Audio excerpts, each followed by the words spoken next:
প্রতি রবিবারের মতো দেরিতে ঘুম থেকে না উঠে আজকে কেন সকাল সকাল উঠলাম আপনাদের সাথে অবশ্যই শেয়ার করব। আর এই যে কালকের বানানো রসগোল্লাগুলো কেমন হয়েছে অবশ্যই বলবেন।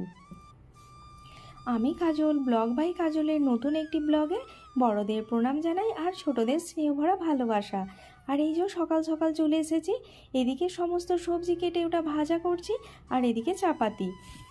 এই সবজির মধ্যে দিয়েছি আমি একটু গাজর, বিনস, মটরশুঁটি, ফুলকপি আর অল্প একটু আলু আর ধনেপাতা। আর জানেন এটা সোনার ভীষণ পছন্দের, এই সবজিটা চাপাটি করলেও খেয়ে নেয়। তারপরে সবজিটা হয়ে যাওয়ার পর খাওয়া দাওয়ার হয়নি, আমি চলে এসে জামা কাপড়গুলো ধুয়ে শুকোতে দিতে। এখন এই 8টা মতো বাজে। আর বললাম না আজকে একটু তাড়াতাড়ি করতে হবে। আর কেন আপনাদের বলেই দিই, আজকে সোনার অলিম্পিয়াডের INSTSOর ফাইনাল এক্সাম রয়েছে।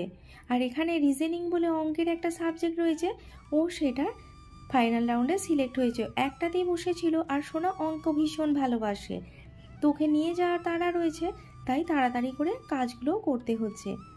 জামা কাপড়গুলো শুকোতে দিয়ে এসে সোনাকে উঠিয়ে দিয়েছি, ও ব্রাশ করতে চলে গেছে আর আমি এখানে বিছানাটা গুছিয়ে দিচ্ছি, কারণ সোনা পড়তে বসবে। প্রত্যেক দিন জানেন বন্ধুরা সকালে কম্বলটা একবার রোদে দিই, কিন্তু আজকে আর হবে না, কারণ ওই জায়গাটা ওই যে জামা কাপড়গুলো মিলে দিয়েছি, তো জামা কাপড়গুলো মেলার আগে একটু রোদে দিয়ে দিই। আর এরই ফাঁকে বরমশাই চলে এসেছে মাছ নিয়ে, ওকে খাবারটা দিয়ে আমি এখানে মাছটা ধুতে চলে এসেছি।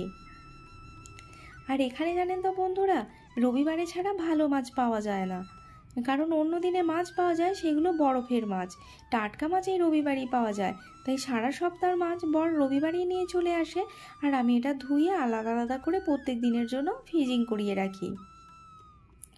আর আজকে চিকেন বানাবো, রবিবারে তো চিকেনই বানাই, তো সেই জন্য পেঁয়াজটাও কেটে রেখেছিলাম আর সমস্ত মশলা পিষে রেখেছিলাম। তারপর বরমশাই আবার খেয়ে দিয়ে চিকেনটাও এনে দিল, চিকেনটাও ধুয়ে নিচ্ছি আর এদিকে মশলাটাও কষাতে দিয়ে দিয়েছি। আর তার ফাঁকে সোনা চুলটায় তেল দিয়ে দিয়েছি আর আমার চুলও তেল লাগিয়ে নিয়েছি। আর এই যে এখানে পেঁয়াজটা ভাজা ভাজা হয়ে গেছে, তারপর পেঁয়াজ রসুনের পেস্টটাও একসাথে দিয়ে দিলাম। আর ওর থেকে বেশ কিছুটা চিকেন তুলে রেখেছিলাম, আজকে আমাদের যতটা লাগবে ততটাই বানিয়ে নিচ্ছি। আর তারপরে পরিমাণ মতো হলদি গুঁড়ো, লঙ্কা গুঁড়ো আর জিরে পাউডার আর অল্প একটু আদা দিয়ে দিলাম। রসুনটা আগে দিয়ে দিই, কিন্তু আদাটা আমি পরেই দিই যাতে না তেতো হয়। তারপর জানেন আঁচটা কমিয়ে দিয়ে আমি ঘরটা ঝাড় দিয়ে নিয়েছিলাম আর বাইরের ব্যালকনিটা মুছেও নিয়েছিলাম। আর এদিকে ভাতটা বসিয়ে দিলাম, আর ঘরের কিছুটা অংশ মোছাও হয়ে গেছে, বাকিটা আবার মুছবো, ততক্ষণ এই দিকটা কাজ করে নিই। আর বাসনগুলো মাজা হয়ে গেছে, ধুয়েও নিই। বললাম না আজকে খুব তাড়াতাড়ি হাত চালিয়ে করতে হবে, কারণ সোনাকে পরীক্ষা দিতে নিয়ে যেতে হবে। আজকে যদিও অনেক বাসন হয়নি অন্য দিনের মতো, তবুও ধুতে তো হবে বলুন। আর ওইদিকে বরমশাই একটু রেস্ট নিচ্ছে, কারণ ও সারা সপ্তাহে একটু বিশ্রাম নিতে পারে না। সেই সকাল 7টায় বেরোয় বেচারা, আর আস্তে আস্তে 8:30 বেজে যায় রাত্রি, কারণ ওর অফিসটা অনেক দূরে। আর আমরা এই জন্যই পরিবর্তন করিনি রুমটার, যদিও আমার ভাড়ার রুম, কেন কি সোনার স্কুলটা এখান থেকে সুবিধা হয়।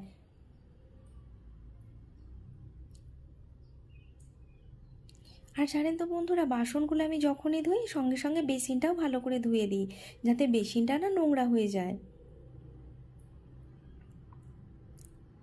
আর এরই ফাঁকে সোনাকে স্নানও করিয়ে দিয়েছি, কারণ ও চুলটা একা ধুতে পারে না। আর ওর জানেন তো এখন খুব শখ হয়েছে বড় চুল রাখবো। তো আপনারা বন্ধুরা যারা আমার ভিডিও দেখেন অবশ্যই কমেন্ট করে জানাবেন যে সোনার বড় চুল রাখবো না কেটে দেব। আর সোনা আজকে পুজো করছে, ও ভীষণ মনোযোগ দিয়ে পুজো করে। আর যারা আমার ভিডিও দেখছেন তারা অবশ্যই আশীর্বাদ করবেন আমার সোনা যেন খুব বড় মনের মানুষ হয়। আর এই পর্যন্ত যারা ভিডিওটি দেখলেন, যদি ভালো লেগে থাকে কোথাও একটা লাইক দিতে ভুলবেন না, আর কমেন্ট করে জানাতে ভুলবেন না আমার ভিডিওগুলো কেমন হচ্ছে। আর যদি আমার চ্যানেলে আপনি নতুন হয়ে থাকেন তাহলে চ্যানেলটি সাবস্ক্রাইব করে পরিবারের একজন সদস্য হতেই পারেন।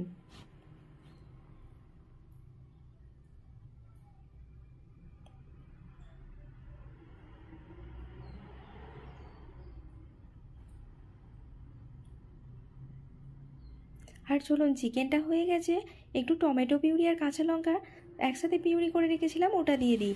আর টমেটো জানেন তো আমি পিউরি করেই দিই, কারণ গোটা টমেটো যদি আমি তেলের ওপর দিই না, খোসাগুলো থাকলে সোনা খেতে চায় না। আর ঘরটা যদিও আগে একবার মুছে নিয়েছিলাম, আবার ওই যে মাছ ফাছ ফ্রিজিং করেছি, একটু একটু জল পড়েছে, তাই ডাইনিংটাও একটু মুছে নিলাম। এরপর স্নান টান করে খেয়ে নেব, তারপর রেডি হয়ে সোনাকে স্কুলে নিয়ে যাব। তো চলুন স্নান টান করে নিই।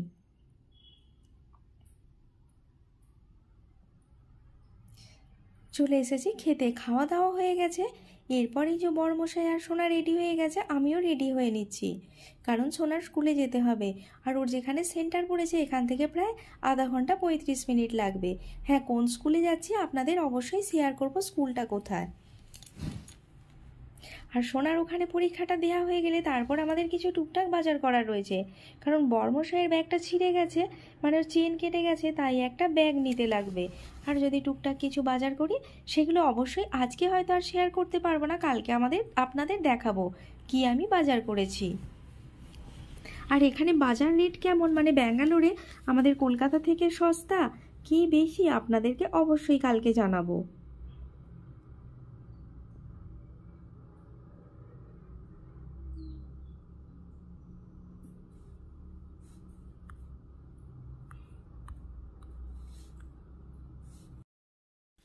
সোনা ওর বাবা দুজনে নিচে চলে গেছে, এরপর আমি যাচ্ছি। আর হ্যাঁ, কথা বলতে বলতে এই যে স্কুলে পৌঁছে গেছি। এটা ব্যাঙ্গালোর বিদ্যানারায়ণপুরা বলে সোনাদের চৈতন্য স্কুলেরই একটা ব্রাঞ্চ। আর সোনা যথারীতি দৌড়ে দৌড়ে এক্সাম হলে পৌঁছে গেছে, আর আমি এই যে বাইরে দাঁড়িয়ে দাঁড়িয়ে ভিডিও করছি আপনাদেরকে দেখানোর জন্য। আর এখানে স্কুলের বাসগুলো দাঁড়িয়ে রয়েছে। সোনা পড়ে এলেঙ্কা ব্রাঞ্চে, আর এটা হলো বিদ্যানারায়ণপুরা ব্রাঞ্চ। এখানে আইআইটি জেইর প্রিপারেশন আর মেডিকেলের জন্য প্রিপারেশনের জন্য এই ব্রাঞ্চটা।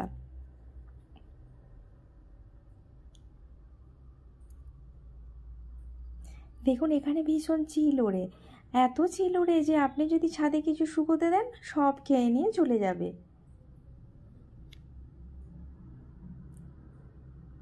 আর বেশ কিছু বাবা মা তাদের ছোট বাচ্চাদেরও নিয়ে এসেছিল, আর এখানে ছোট ছোট খেলার জায়গা করে রাখা ছিল, ওখানে বাচ্চাগুলো খেলছিল। তারপর ওখানে যিনি অ্যাটেন্ডার ছিলেন বা জানি না ইনচার্জে ছিলেন, উনি আমাদের ভেতরে গিয়ে বসতে বলছিলেন, তাই নিচের গ্রাউন্ড ফ্লোরে আমরা ভেতরে বসেছিলাম। আর এইরকমভাবে বোর্ডে বিভিন্ন ধরনের বিষয় খুব সুন্দর করে বোঝানো রয়েছে, যদি এগুলো সোনাদের স্কুলেও রয়েছে। তারপরে যথারীতি আমরা এক্সাম হল থেকে বেরিয়ে চলে এসেছিলাম ডিমার্টে, ওখান থেকে জিনিসপত্র নিয়ে বাড়ি চলে এসেছিলাম। আর আজকে সোনা অনেক দিন ধরেই বলছিল পিৎজা খাবো, ও জানেন তো দোকানের কেনা খাবার একদমই খেতে চায় না, তাই এসে পিৎজা বানাচ্ছিলাম আর আপনাদের সাথে শেয়ার করছি। এই যে টক দই আর বেকিং পাউডার একসাথে ময়দার সাথে মেখে আর অল্প একটু তেল দিয়ে ঢেকে রেখে দিচ্ছি আধ ঘন্টা মতো। আর এখানে 3টে শুকনো লঙ্কা আমি একটু ভেজে নিচ্ছি চিলি ফ্লেক্স বানানোর জন্য। তারপরে এখানে কড়ার মধ্যে সাদা তেল দিয়ে পেঁয়াজ, ক্যাপসিকামের টুকরো আর বেশ অল্প একটু চিকেনের টুকরো আর একটু জিরে, ধনে পাউডার, গরম মশলা, শুকনো লঙ্কার গুঁড়ো আর দিয়ে সমস্ত কিছু ভালো করে ভেজে নিচ্ছি। আর ওদিকে ওটা ভাজা হতে হতে এদিকে পিৎজা সসটা বানিয়ে নিচ্ছি। অল্প একটু mayonnaise, chilli sauce, tomato sauce, শুকনো লঙ্কার গুঁড়ো একসাথে ভালো করে মিক্সড করে নিচ্ছি। আর আপনারাও বাড়িতে এইভাবে পিৎজা বানিয়ে খেতে পারেন। আর আগের দিনে আমি চিজটা বানিয়েছিলাম, আপনাদের সাথে শেয়ার করেছি। আর কথা বলতে বলতে প্রায় 15-20 মিনিট হয়ে গেছে। এটা আমি বের করে নিয়ে ভালো করে রুটির আকারে একটু মোটা করে বেলে নিচ্ছি। তারপরে একটা প্লেট নিয়ে ওর মধ্যে অল্প একটু ময়দা গুঁড়ো দিয়ে আর এই পিৎজার ব্রেডটা যেটা বানালাম দিয়ে চামচে করে একটু একটু করে ফুটিয়ে দিচ্ছি এই কাঁটা চামচ দিয়ে। তারপর এই সসটা দিয়ে দিচ্ছি। আর আপনারা এইভাবে বানিয়ে দেখবেন, বেশ ভালো লাগে। সসটা আমার দেয়া হয়ে গেল।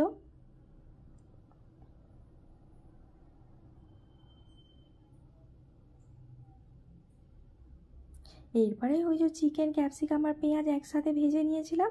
অনেকে কাঁচা মশলা মাখিয়ে দিয়ে দেয়, তবে এইভাবে করলে না ভালো লাগে, আমি একটু আলাদা করে করতেই ভালোবাসি। আর তার উপরে একটু স্লাইস করে কেটে রাখা টমেটো আর কর্ন বেশ কয়েকটা দানা দিয়ে দিচ্ছি যাতে দেখতে ভালো লাগে। তারপর চিজটা এই যে গ্রেট করে দিয়ে দিচ্ছি। সব কিছু দেওয়া হয়ে যাওয়ার পর ওপর থেকে একটু চিলি ফ্লেক্স আর অল্প একটু গুঁড়ো মশলা আর গোলমরিচের গুঁড়ো দিয়ে এখানে তাওয়ার মধ্যে নুন গরম করতে দিয়ে তার উপর ওই প্লেটটা বসিয়ে আর ঢাকা দিয়ে ফ্লেমটা বাড়িয়ে 15 মিনিট মতো আমি হিট দেবো। তাহলেই আমার পিৎজা রেডি হয়ে যাবে। আর এটাই আজকে আমাদের রাতের ডিনার। তো আপনাদের রাতের ডিনার কি অবশ্যই জানাবেন। আর আপনারা সবাই যারা ভিডিওটি দেখছেন আমাকে আশীর্বাদ করবেন আমি যেন এগিয়ে যেতে পারি, আর সবাই শারীরিক আর মানসিক দিক থেকে সুস্থ থাকবেন, এটাই কামনা করি। তো আজকের ভিডিওটি এই পর্যন্তই। দেখা হবে আগামীকাল অন্য একটি ভ্লগ নিয়ে। আপনারা সবাই ভালো থাকবেন। সবাইকে শুভরাত্রি। বাই বাই বন্ধুরা।